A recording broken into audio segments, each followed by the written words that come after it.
এ কি সুন্দর প্রকৃতি ও পাখিদের ডাক। ওই জঙ্গলের রাজা ছিল সিংহ।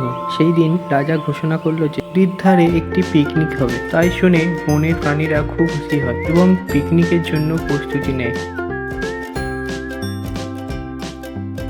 গাছের ডাল ধরে কলা ও নারকেল নিয়ে আসে, হাতি সুরে করে ভারী তরমুজ নিয়ে আসে, খরগোশ গাজর আর তাজা শাক পাতা নিয়ে আসে, কাঠবিড়ালি ছোট ছোট বাদামের বীজ নিয়ে আসে। তারপর সবাই সবকিছু নিয়ে এসে এক জায়গায় জড়ো করে। পর বাঘ খাবারগুলো পাতায় ও পাথরের ওপর সুন্দর করে সাজায় ও ময়ূর রঙিন পালক ফুলে জায়গাটা সাজায়। রোদের ঝলমলে নদীর জায়গাটি এক সুন্দর জাদুকর পরিবেশ করে তোলে। সবাই মিলে লুকোচুরি ও খেলাধুলা করে। বানররা গাছের ডালে ডালে চিৎকার করে আনন্দ করে। ব্যাঙ কচ্ছপ জলেতে ঝাঁপাঝাঁপি করে। হাসি আর আনন্দে জঙ্গলটি খুশিতে ভরে যায়। সিংহ গর্জন করে ভোজনের জন্য সবাইকে ডাকাডাকি করে। তারপর সব প্রাণীরা একসাথে বসে খাওয়া দাওয়া করে আর খাবার ভাগাভাগি করে খায়। হাসি আর আনন্দে জঙ্গলের প্রতিটি কোণে ভরে যায়। তো ডোবার আগে তারা জায়গাটিকে পুরো পরিষ্কার করে ফেলে, যেন কোনো ময়লা না পড়ে থাকে। সিংহ সবাইকে বলে, তোমরা আমার সবাই ভালো বন্ধু। প্রাণীরা নিজেদের ঘরে ফিরে যায় আনন্দের সাথে। তারপর আকাশটি যেন তারায় ভরে যায়।